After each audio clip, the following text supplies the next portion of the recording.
जय हिंद। चलिए आज बात करते हैं एक ऐसे विज्ञान की जिसका जन्म भारत की धरती पर हुआ और जो आज पूरी दुनिया को एक स्वस्थ जीवन का रास्ता दिखा रहा है।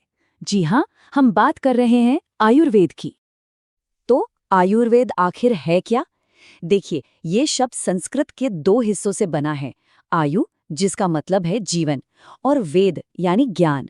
तो सीधा सीधा मतलब हुआ जीवन का विज्ञान। मतलब साफ है, ये सिर्फ बीमारियों के इलाज का तरीका नहीं है, उससे कहीं ज्यादा है ना? ये एक ऐसा होलिस्टिक साइंस है जो शरीर, मन और आत्मा, इन तीनों के बीच बैलेंस बनाए रखने पर जोर देता है। लेकिन एक बहुत बड़ा सवाल मन में आता है। क्या हजारों साल पुरानी ये साइंस आज की मॉडर्न लाइफस्टाइल के चैलेंजेस का सामना कर सकती है? क्या ये प्राचीन ज्ञान आज भी उतना ही रेलेवेंट है? चलिए इसी सवाल का जवाब ढूंढते हैं। तो चलिए, इसके लिए हमें थोड़ा समय में पीछे चलना होगा, ये जानने के लिए कि आखिर ये ज्ञान आया कहाँ से। आयुर्वेद का इतिहास, जानते हैं, ये उतना ही पुराना है जितनी हमारी सभ्यता। इसकी जड़ें वो हमारे वेदों में हैं। इसकी यात्रा शुरू होती है हजारों साल पहले, वैदिक युग में। देखिए, मान्यता ये है कि स्वास्थ्य के देवता भगवान धन्वंतरी, उन्होंने खुद इस ज्ञान को धरती पर उतारा ताकि इंसान रोगों से मुक्त हो सके।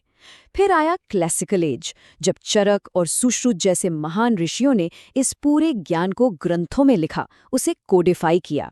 और आज हम इसका एक ग्लोबल रेनेसांस देख रहे हैं। तो फिर इसका कोर पर्पस क्या है? देखिए, आयुर्वेद का लक्ष्य सिर्फ बीमारी को ठीक करना है ही नहीं। इसका असली मकसद है शरीर, मन और आत्मा के बीच एक ऐसा परफेक्ट बैलेंस बनाना कि बीमारी पैदा ही ना हो। और सच कहूं, यही इसका सबसे पावरफुल प्रिंसिपल है। अब सवाल ये है कि ये सारा ज्ञान हम तक पहुंचा कैसे? तो इसका पूरा श्रेय जाता है उन महान ग्रंथों को जो आज भी आयुर्वेद की नींव हैं और हमें रास्ता दिखाते हैं। आयुर्वेद के ज्ञान के इन फाउंडेशनल पिलर्स को बृहत्त्रयी कहते हैं, यानी द ग्रेट ट्रायड। और एक बात समझनी होगी, ये सिर्फ पुरानी किताबें नहीं हैं। नहीं, ये आज भी दुनिया भर के वेलनेस रिसर्चर्स के लिए एक लिविंग सोर्स ऑफ इंस्पिरेशन है। इस ग्रेट ट्रायड में 3 बेमिसाल ग्रंथ आते हैं। सबसे पहले चरक संहिता, आप इसे मेडिसिन और फिजियोलॉजी का एनसाइक्लोपीडिया समझ सकते हैं। फिर आती है सुश्रुत संहिता, ये सर्जरी यानी शल्य चिकित्सा पर दुनिया की सबसे पुरानी और सबसे डिटेल्ड किताब है।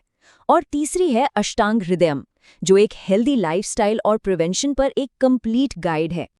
और जानते हैं, ये ज्ञान सिर्फ इन किताबों तक ही नहीं रुका। आयुर्वेद के 8 खास अंग हैं जिन्हें कहते हैं अष्टांग आयुर्वेद। इसमें जनरल मेडिसिन से लेकर सर्जरी, पेडियाट्रिक्स, यहाँ तक कि टॉक्सिकोलॉजी तक हेल्थ के हर पहलू को बहुत ही सिस्टमैटिकली कवर किया गया है। ये दिखाता है कि इसकी साइंटिफिक डेप्थ कितनी ज्यादा है और स्ट्रक्चर कितना ऑर्गेनाइज्ड है। आयुर्वेद मानता है कि हर इंसान, हर व्यक्ति अपने आप में बिल्कुल यूनिक है। आयुर्वेद कहता है कि हर इंसान की अपनी एक फंडामेंटल कॉन्स्टिट्यूशन होती है, जिसे कहते हैं प्रकृति। और जो भी ट्रीटमेंट होगा, जो भी डाइट होगी, वो इसी प्रकृति के हिसाब से तय होती है।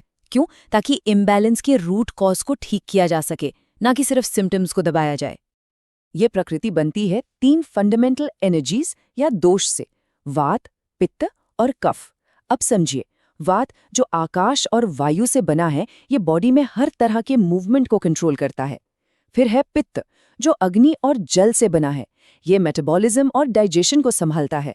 और तीसरा कफ, जो पृथ्वी और जल से बना है, ये बॉडी को स्ट्रक्चर और स्टेबिलिटी देता है। जब ये तीनों बैलेंस में होते हैं, वही तो हेल्थ है।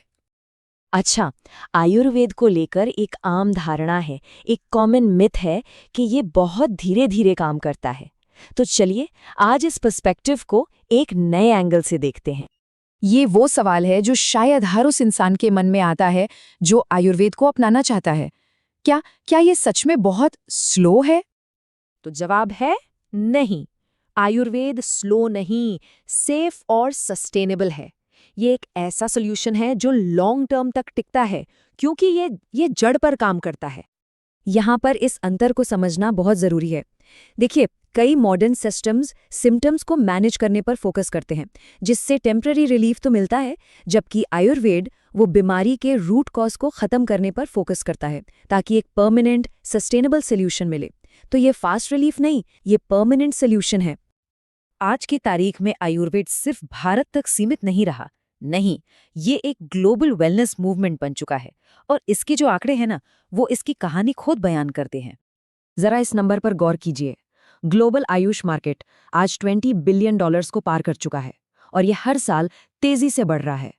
ये साफ दिखाता है कि दुनिया भर में इसका इकोनॉमिक और कल्चरल इम्पैक्ट कितना बढ़ रहा है। और ये कोई छोटी मोटी बात नहीं है। भारत का ये प्राचीन विज्ञान आज दुनिया के 160 से ज्यादा देशों में अपनाया जा रहा है और इसे रिस्पेक्ट के साथ एक्सेप्ट किया जा रहा है। ये एक ग्लोबल रेवोल्यूशन है और इसका फ्यूचर वो यही है आज के दिन में। भारत सरकार का मिनिस्ट्री ऑफ आयुष इसे ग्लोबल लेवल पर प्रमोट कर रहा है। AI और डिजिटल कंसल्टेशंस के जरिए आयुर्वेद अब हर घर तक पहुंच रहा है। और तो और global wellness resorts, herbal products और टेलीमेडिसिन, ये सब मिलकर इस मूवमेंट को और भी आगे लेकर जा रहे हैं। तो ये बिल्कुल सही समय है कि हम अपनी इस महान विरासत को पहचानें और आयुर्वेद को अपनी लाइफ का एक इम्पॉर्टेंट हिस्सा बनाएं। और अगर आप एक वेलनेस प्रोफेशनल हैं, डॉक्टर हैं या होलिस्टिक हीलर हैं, तो आपके लिए एक हिस्टोरिक इवेंट आ रहा है। International Ayush conclave 3.0 Jaipur edition 16 नवंबर 2025। यहाँ इंडिया के टॉप एक्सपर्ट्स, रिसर्चर्स और हीलर्स सब एक साथ होंगे और एक लेजेंड्स वर्ल्ड रिकॉर्ड्स अटेम्प्ट भी होगा जिसका टॉपिक है improved gut health and body detox.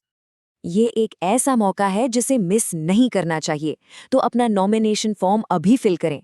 याद रखिए, सीट्स लिमिटेड हैं। आयुर्वेद को एक ग्लोबल वेलनेस मूवमेंट बनाने के इस सफर में अपना योगदान देने का ये एक सुनहरा मौका है। तो अब सवाल ये है कि आप इस मूवमेंट में अपना योगदान कैसे देंगे? मिलते हैं जयपुर में।